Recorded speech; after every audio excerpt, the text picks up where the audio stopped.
Bible வாசிக்கலாம் வாங்க. தொடக்க நூல் அதிகாரம் 7. அப்பொழுது ஆண்டவர் நோவாவிற்கு கூறியது, நீ உன் குடும்பத்தார் அனைவரோடும் பேழைக்குள் செல். ஏனெனில் இத்தலைமுறையில் உன்னையே நான் நேர்மையானவனாக காண்கிறேன். தக்க விலங்குகள் எல்லாவற்றிலிருந்தும் ஆணும் பெண்ணுமாக 7 சோடிகளையும், தகாத விலங்குகளிலிருந்து ஆணும் பெண்ணுமாக 1 சோடியையும், வானத்து பறவைகளிலிருந்து ஆணும் பெண்ணுமாக 7 சோடிகளையும், மண்ணுலகெங்கும் அவற்றின் இனங்கள் உயிர் பிழைத்துக் கொள்வதற்காக உன்னுடன் சேர்த்துக்கொள். ஏனெனில் இன்னும் 7 நாள்களில் மண்ணுலகின் மேல் 40 பகலும் 40 இரவும் நான் மழை பெய்விக்கப் போகிறேன். நான் உருவாக்கிய உயிரினங்களை எல்லாம் இந்த நிலத்திலிருந்து அழித்தொழிப்பேன். ஆண்டவர் கட்டளையிட்டபடியே நோவா எல்லாவற்றையும் செய்தார். மண்ணுலகில் வெள்ளப்பெருக்கு ஏற்பட்டபோது நோவாவிற்கு வயது 600. வெள்ளப்பெருக்கிலிருந்து தப்புவதற்காக நோவா தம் புதல்வர், மனைவி, புதல்வரின் மனைவியர் ஆகியோருடன் பேழைக்குள் சென்றார்.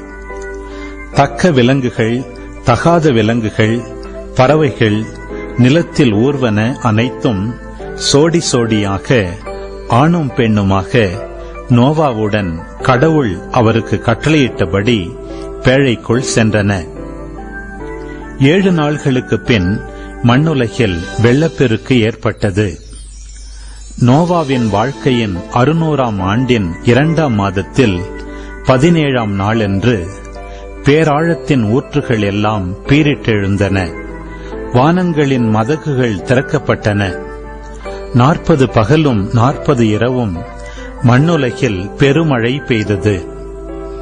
நோவா தம் புதல்வர் சேம், காம், எப்பேத்து, தம் மனைவி, தம் புதல்வர் மூவரின் மனைவியர் ஆகியோருடன் அன்றே பேழைக்குள் நுழைந்தார். அவர்களும் அவர்களுடன் எல்லா வகை காட்டு விலங்குகளும், கால்நடைகளும், நிலத்தில் ஊர்வனவும், பறவைகளும், இறக்கைகளுடைய யாவும், உயிருள்ள அனைத்தும் சோடி சோடியாக நோவாவிடம் பேழைக்குள் சென்றன. கடவுள் அவருக்கு கட்டளையிட்டபடி உள்ளே சென்றவை எல்லாம் ஒவ்வொரு உயிரினத்திலும் ஆணும் பெண்ணுமாக உள்ளே சென்றன. அதன் பின் ஆண்டவர் அவரை உள்ளே விட்டு கதவை மூடினார். 40 நாள்களாக பெருவெள்ளம் மண்ணுலகில் வந்து கொண்டிருந்தது. வெள்ளம் பெருக்கெடுத்து பேழையை தூக்க அது நிலத்திலிருந்து உயர்ந்து எழுந்தது.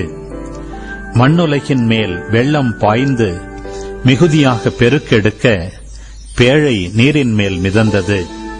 மண்ணுலகில் வெள்ளம் பாய்ந்து பெருக பெருக வானத்தின் கீழ் எங்கும் இருந்த உயர்ந்த மலைகள் எல்லாம் நீரில் மூழ்கின. மூழ்கிய மலைகளுக்கு மேல் நீர்மட்டம் 15 முழம் உயர்ந்திருந்தது.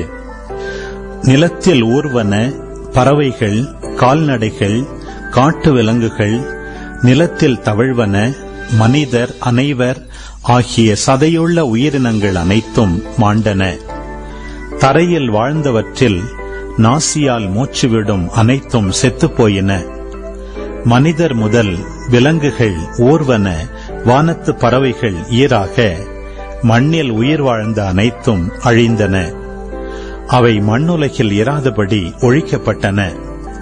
நோவாவும் அவருடன் பேழையில் இருந்தவர்களுமே எஞ்சியிருந்தனர்.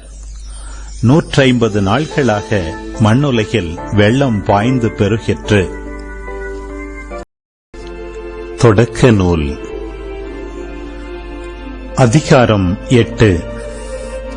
கடவுள் நோவாவையும் அவருடன் பேழைக்குள் இருந்த எல்லா காட்டு விலங்குகள், கால்நடைகள் அனைத்தையும் நினைவு கூர்ந்தார். ஆகவே மண்ணுலகின் மீது காற்று வீசச் செய்தார். வெள்ளம் தணியத் தொடங்கியது. பேராழத்தின் ஊற்றுகளும் வானங்களின் மதகுகளும் மூடப்பட்டன. வானத்திலிருந்து மழை பெய்வது நின்றது. மண்ணுலகில் வெள்ளம் வற்றி குறைந்து கொண்டே வந்து 150ஆம் நாள் முடிவில் வெள்ளம் வடிந்தது. 7ஆம் மாதத்தில் 17ஆம் நாளன்று அரராத்து மலைத்தொடர் மேல் பேழை தங்கியது. 10ஆம் மாதம் வரை வெள்ளம் குறைந்து கொண்டே வந்தது. 10ஆம் மாதத்தின் முதல் நாளில் மலை உச்சிகள் தெரிந்தன.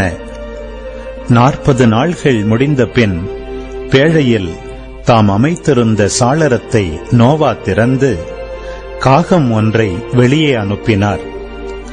அது மண்ணுலகில் வெள்ளம் வற்றும் வரை போவதும் வருவதுமாக இருந்தது. பின்னர் நிலப்பரப்பிலிருந்து வெள்ளம் வடிந்துவிட்டதா என்று பார்க்க புறா ஒன்றை தம்மிடமிருந்து வெளியே அனுப்பினார். ஆனால் அதற்கு கால் வைத்து தங்குவதற்கு இடம் தென்படாததால் அது அவரிடமே பேழைக்கு திரும்பி வந்தது. ஏனெனில் நிலப்பரப்பு முழுவதிலும் இன்னும் வெள்ளம் நின்றது.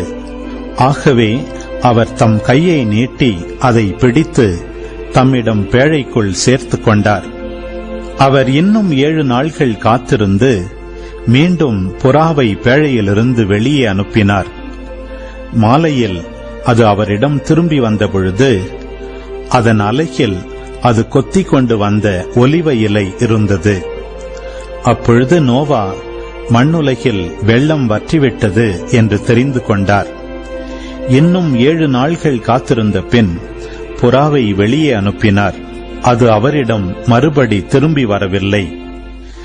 அவருக்கு 601 வயதான ஆண்டின் முதல் மாதத்தின் முதல் நாளில் மண்ணுலக பரப்பிலிருந்த வெள்ளம் வற்றியது. அப்பொழுது நோவா பேழையின் மேற்கூரையை திறந்து பார்த்தார். இதோ நிலமெல்லாம் உலர்ந்திருந்தது. 2ஆம் மாதத்தின் 27ஆம் நாளில் மண்ணுலகில் நீர் வற்றியிருந்தது. அப்பொழுது கடவுள் நோவாவிடம் கூறியது, நீயும் உன்னுடன் உன் மனைவியும் உன் புதல்வரும் உன் புதல்வரின் மனைவியரும் பேழையிலிருந்து வெளியே வாருங்கள். உன்னுடன் உயிரோடு இருக்கும் பறவைகள், விலங்குகள், நிலத்தில் ஊர்வன ஆகிய உயிரினங்கள் எல்லாவற்றையும் உன்னுடன் வெளியே கொண்டு வா. மண்ணுலகில் அவை பன்மடங்காகட்டும். பூ உலகில் அவை பலுகி பெருகி பலன் தரட்டும். ஆகவே நோவாவும் அவர் புதல்வரும் அவர் மனைவியும் அவர் புதல்வரின் மனைவியரும் அவருடன் வெளியே வந்தனர்.